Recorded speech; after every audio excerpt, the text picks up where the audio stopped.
우리 이 시간 예배를 시작하면서 다 같이 사도신경으로 우리의 신앙을 고백하겠습니다. 전능하사 천지를 만드신 하나님 아버지를 내가 믿사오며 그 외아들 우리 주 예수 그리스도를 믿사오니 이는 성령으로 잉태하사 동정녀 마리아에게 나시고 본디오 빌라도에게 고난을 받으사 십자가에 못 박혀 죽으시고 장사한 지 사흘 만에 죽은 자 가운데서 다시 살아나시며 하늘에 오르사 전능하신 하나님 우편에 앉아 계시다가 저리로서 산자와 죽은 자를 심판하러 오시리라. 성령을 믿사오며 거룩한 공회와 성도가 서로 교통하는 것과 죄를 사하여 주시는 것과 몸이 다시 사는 것과 영원히 사는 것을 믿사옵나이다. 아멘. 우리 함께 찬양하며 하나님 앞으로 나아갑시다. 함께 드릴 찬양은 더 원합니다 입니다.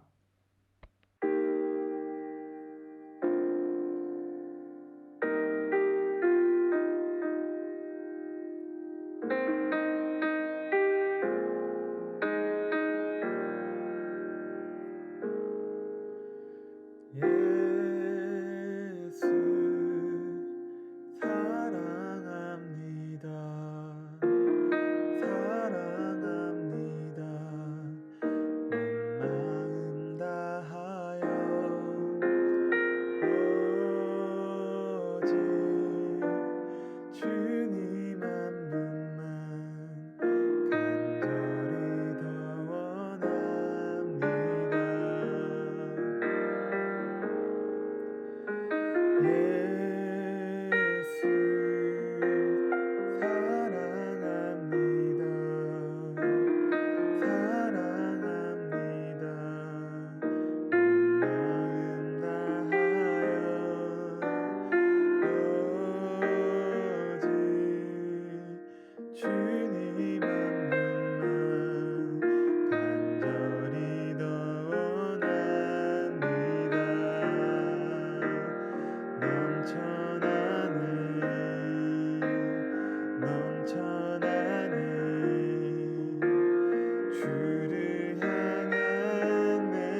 함께 기도드리겠습니다. 좋으신 하나님 감사합니다. 고난 가운데서 항상 우리를 붙드시고 건지시는 하나님의 이름을 찬양합니다. 살아계신 하나님만을 경배하고 의지하는 인생 되도록 우리를 축복해 주세요. 모든 낙담과 모든 절망 속에서도 주님의 얼굴만을 구할 수 있도록 도우시고 의의 길과 진리이신 예수님을 만날 수 있게 도와주세요. 오직 성령의 인도하심을 따라 하나님의 뜻을 구하는 우리가 되어질 수 있도록 도우시고 오직 하나님의 말씀 안에서 주님의 대답을 관철할 수 있는 지혜를 허락해 주세요. 오늘도 우리의 모든 시선을 주님께 올려드립니다. 이 모든 말씀 우리의 사랑이신 예수 그리스도의 이름으로 기도합니다. 아멘. 오늘 함께 볼 하나님의 말씀은 로마서 1장 16절에서 17절 말씀입니다. 같이 읽어볼까요? 내가 복음을 부끄러워하지 아니하노니 이 복음은 모든 믿는 자에게 구원을 주시는 하나님의 능력이 됨이라. 먼저는 유대인에게요 그리고 헬라인에게로다. 복음에는 하나님의 의가 나타나서 믿음으로 믿음에 이르게 하나니 기록된 바 오직 의인은 믿음으로 말미암아 살리라 함과 같으니라. 아멘. 지금은 광고 시간입니다. 첫 번째 광고입니다. 청소년 매일 성경 큐티 광고입니다. 우리 다음 청소년부 친구들 이번 주도 큐티 생활을 잘 하고 있나요? 우리 친구들이 큐티를 통해서 말씀과 기도의 습관을 배우고 그 거룩한 습관을 통해서 하나님을 만날 수 있기를 진심으로 바랍니다. 두 번째 광고입니다. 이번 주부터 환대 21일 캠페인이 시작됩니다. 우리 청소년 친구들도 21일간 환대 일기를 적으면서 환대 습관을 가질 수 있는 시간 가질 수 있기를 소망합니다. 이상으로 광고를 마치겠습니다. 자, 그럼 우리 함께 말씀을 봐볼까요? 샬롬. 오늘도 온라인 예배로 함께하는 청소년 친구들을 진심으로 환영하고 축복합니다. 앞으로 얼마 동안은 여러분들과 함께 로마서의 내용에 대해 함께 살펴보려고 합니다. 우리에게는 성경을 읽을 때면, 특별히 성경을 통독할 때면 마주하게 되는 고통의 구간들이 있을 것입니다. 통곡의 벽이 있습니다. 그게 뭐냐면요. 새해 성경 1독을 다짐하며 우리가 창세기를 펴니다. 창세기를 펴고 처음에는 재밌게 읽어 내려갑니다. 아담과 하와 이야기, 노아의 홍수 이야기, 아브라함과 이삭의 이야기, 그리고 요셉의 꿈 이야기, 그 다음 출애굽기를 읽으며 모세 이야기를 통해 즐거움을 누리다가 깜빡이 없이 들어오는 성막 제작, 절기와 율법이라는 이름만 들어도 어지러운 내용들에 뇌정지가 옵니다. 좀만 더 참아보자며 간신히 출애굽기를 완독할 수 있겠죠? 그러나 그 다음 기다리고 있는 상대는 누굽니까? 바로 레위기입니다. 제사에 대한 내용이 어려운 말로 쓰여져 있습니다. 우리는 곧 성경의 흥미를 잃고 맙니다. 그렇게 몇 달을 성경책을 방치하다가 여름방학쯤 되면 또 생각합니다. 구약은 아무래도 어려우니까 신약부터 읽어보자. 신약은 좀 쉬울 거야. 이제 신약에 발을 들여놓습니다. 사복음서를 통해 예수님의 말씀에 감동을 받습니다. 예수님의 놀라운 십자가 사랑을 가슴속에 품고 이제 성경을 더 열심히 읽어보자 하는 결단을 하고 험난한 세월을 거쳐 사도행전의 끝에 다다릅니다. 그리고 마주치는 상대가 바로 이 로마서입니다. 바울의 글이 그렇게 좋다던데 우리가 마주할 로마서는 어려운 말만 잔뜩 늘어져 있는 것 같습니다. 난해합니다. 아무리 읽어도 이해가 되지 않습니다. 그렇게 성경책을 고이 접어서 책장 어딘가에 봉인시켜 놓습니다. 새해가 되기 전까지 우리의 성경책은 모습을 드러내지 못합니다. 여러분, 그렇습니다. 성경을 막 읽기 시작한 우리에게 로마서는 조금 어려운 책일지도 모르겠습니다. 하지만 어렵다는 것은 그만큼 풍성하고 깊은 하나님의 사랑과 가르침이 들어있다는 의미이기도 합니다. 정말 유명한 신학자인 존 스토트는 로마서는 복음에 대해 가장 온전하고 분명하며 가장 웅대하게 설명하고 있다고 말합니다. 그만큼 로마서는 우리에게 정말 중요한 영적 가치를 알려주는 책입니다. 여러분, 그러므로 앞으로 얼마 동안 이 로마서 말씀을 통해 여러분들과 함께 복음에 관한 이야기를 나눠보려고 합니다. 우리는 교회 다니면서 정말 여러 가지 단어들을 사용하는데요. 그 중에는 세상에서는 잘 이해하지 못하는 주로 교회에서만 사용하는 용어들도 있습니다. 어떤 것들이 있을까요? 믿음, 예배, 기도, 성도 간의 교제, 십자가, 그리고 복음. 이 단어들이 우리에게는 익숙하지만 교회를 다니지 않는 사람들에게는 낯설게 다가오기도 합니다.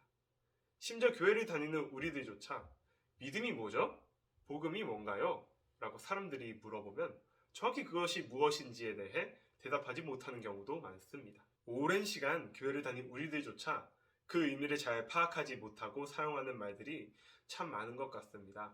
특별히 전도사님은 이런 귀중한 신앙의 단어들이 가지는 깊은 뜻에 대해 참 관심이 많고 또 바르게 쓰여지기를 바라는 마음을 항상 가지고 있습니다. 그래서 기회가 될 때마다 여러분들에게 이런 단어들이 가지고 있는 깊고 풍성한 의미에 대해 말해 주려고 합니다. 그런 의미에서 오늘은 오늘의 로마서 본문을 통해서 과연 복음은 무엇인가에 대해서 이야기를 나눠보려고 합니다. 오늘 함께 읽을 로마서 1장에서는요, 복음이라는 단어를 참 많이 언급합니다. 바울은 오늘 편지에서 자신을 소개하면서 자신이 하나님의 복음을 위해 택하심 받은 자이며 이 복음은 아주 오랜 옛날부터 성경, 특별히 구약 성경을 통해 미리 약속된 것이라고 말합니다. 그리고 바울은 이 복음을, 이 편지를 읽는 대상, 로마 교회 성도들에게도 전하기를 원하는데 할 수 있는 대로, 자신의 능력이 닿는 대로 최선을 다해 전하기를 원한다고 말했습니다. 바울은 오직 복음을 위해, 그 복음이 가지고 있는 완전한 능력을 전파하기 위해 자신의 생명까지도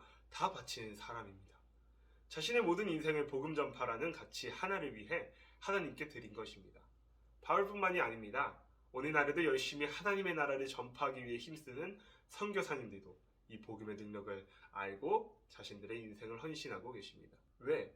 도대체 복음이 무엇이길래 바울은, 그리고 선교사님들은 자신이 가진 모든 것들을 내려놓고 자신의 인생까지도 바쳐서 그 헌신의 자리로 향하는 것일까요?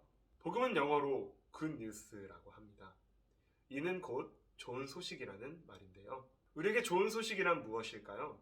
수많은 좋은 소식들 가운데에서 우리를 완전한 행복의 길, 완벽한 생명의 길로 향하게 하는 유일하고도 변치 않는 그 완벽한 좋은 소식이란 무엇일까요? 바로 예수 그리스도입니다. 간단히 말해 예수 그리스도입니다. 예수님께서 이 땅에 오신 일, 그 자체가 우리에게는 기쁜 소식이자 복음이라는 것입니다. 하나님의 아들 예수 그리스도께서 신적인 권위를 내려놓으시고 완전한 인간으로, 그러나 가장 낮은 모습으로 이 땅에 오셨습니다. 예수님은 십자가 죽음을 통해서 영원한 죽음을 피할 수 없는 우리를 사막의 골짜기에서 건져내셨습니다. 흠없고 무죄하신 그분께서 우리의 모든 죄악을 대신 짊어지시고 대신 십자가를 향해서 가시고 대신하여 하나님의 진노를 받은 것입니다. 우리를 위해 대신 죽으신 예수 그리스도, 우리가 떨어져야 하는 그곳으로 대신 떨어지시고 3일 만에 다시 부활하셔서 구원의 말씀을 완성시킨 예수 그리스도, 그것이 바로 복음의 메시지입니다. 소망이라고는 찾아볼 수 없는 존재이 우리에게 찾아오셔서 이제 내가 너를 위해 죽었다, 이제 너는 죄 아래 있지 않다, 내가 너를 의롭게 했다, 내가 너를 어둠에서 빛으로 옮겨놓았다, 그러니 너는 나를 믿으라 라는 말씀을 주신 이 사실, 이 부르심이 곧 우리에게 주어진 복음입니다. 여러분, 우리는 우리의 비참하고 처절한 죄인된 본성을 하루빨리 깨달아야 합니다. 인정해야 합니다. 죄인된 현재 자신의 상태, 소망도 없고 빛도 없는 자신의 부패함을 인정해야 합니다. 세상과는 완전히 반대되는 메시지죠. 세상은 우리에게 말합니다. 너 자신을 믿어라. 너의 노력은 배신하지 않는다. 너는 갈고 닦기만 하면 못할 것이 없는 존재다. 너의 힘으로 모든 성공을 이룰 수 있다. 이런 세상의 흐름 속에서 우리는 우리의 무능력을 인정하기가 결코 쉽지 않습니다. 그러나 여러분, 우리가 스스로를 구원할 수 없는 우리의 무력함을 인정할 때에만 우리는 비로소 예수 그리스도가 필요한 존재가 되는 것입니다. 이 인식적 전환이 우리에게 없으면 우리는 교회에는 다니기만 하고 예수를 믿지 않는 사람이 되는 것입니다. 그렇다면 어떻게 이 쉽지 않은 복음의 사실을 받아들일 수 있을까요? 그 방법을 오늘 말씀이 우리에게 말해주고 있습니다. 복음에는 하나님의 의가 나타나서 믿음으로 믿음에 이르게 하나니 기록된 바 오직 의인은 믿음으로 말미암아 살리라 함과 같으니라. 로마서 1장 17절 말씀입니다. 오직 믿음으로 이 복음을 받아들일 때 우리는 구원의 자리로 이끄시는 하나님의 능력을 경험할 수 있게 되는 것입니다. 오직 믿음으로 예수 그리스도의 대속적인 죽음을 받아들일 때에만 우리는 세상의 가치관의 틀을 완전히 깨부수고 성경이 말하는 진리를 따르며 하나님의 통치를 경험할 수 있게 됩니다. 오직 믿음으로만 가능합니다. 복음은요, 단순히 지식이 아닙니다. 복음은 곧 삶으로 경험하는 것입니다. 우리가 복음을 믿음으로 받아들일 때 우리의 모든 가치관은 변화됩니다. 복음이야말로 가장 높고 고상한 가치가 되어서 우리의 모든 시선과 집중이 예수 그리스도를 향하게 됩니다. 더 이상 복음은 부끄러운 것이 되지 않습니다. 복음 그 자체이신 예수 그리스도가 나의 삶의 목적이 되시기 때문입니다. 여러분, 복음은 교회를 다니게 하는 능력이 아닙니다. 복음은 우리가 교회 되게 하는 능력입니다. 우리가 복음을 믿음으로 받아들일 때 하나님 나라, 즉 하나님의 통치 안에 머물며 하나님과 영원한 사랑과 평안을 나눌 수 있게 되는 것입니다. 그 온전한 복음의 능력을 깨달아 예수 그리스도를 자랑하는 삶을 살 수 있는 여러분들이 되기를 간절히 소망합니다. 우리 함께 기도할까요? 영광과 존귀와 찬양받기 합당하신 하나님 아버지, 오늘 우리에게 하나님의 복음에 대한 비밀을 알게 하시니 감사를 드립니다. 주님, 정말로 그러합니다. 하나님께서 허락하신 복음만이 나를 구원의 길로, 나를 진정한 평안이 넘치는 생명의 길로 인도합니다. 오늘 이 복음의 말씀을 통해서 하나님의 나라를 꿈꾸게 하시고 하나님의 통치 아래에서 하나님과 깊은 교제를 나눌 수 있는 능력을 허락해 주세요. 특별히 우리의 연약함을 조명하셔서 우리가 하나님 앞에서 겸손한 마음을 가지고 오직 나의 인생이 주님만을 필요로 하는 삶이라고 고백할 수 있는 우리 다음 청소년부 될 수 있도록 도와주세요. 그 겸손함을 통해서 하나님과의 친밀함을 회복하게 하시고 하나님만을 신뢰할 수 있는 믿음을 우리에게 부어주세요. 오늘도 하나님만을 따르는 삶을 살기 원합니다. 사랑하는 나의 주 예수 그리스도의 이름으로 기도드립니다. 아멘. 이 시간 우리 주기도문으로 오늘의 예배를 마치도록 하겠습니다. 하늘에 계신 우리 아버지여, 이름이 거룩히 여김을 받으시오며 나라가 임하옵시며 뜻이 하늘에서 이루어진 것 같이 땅에서도 이루어지이다.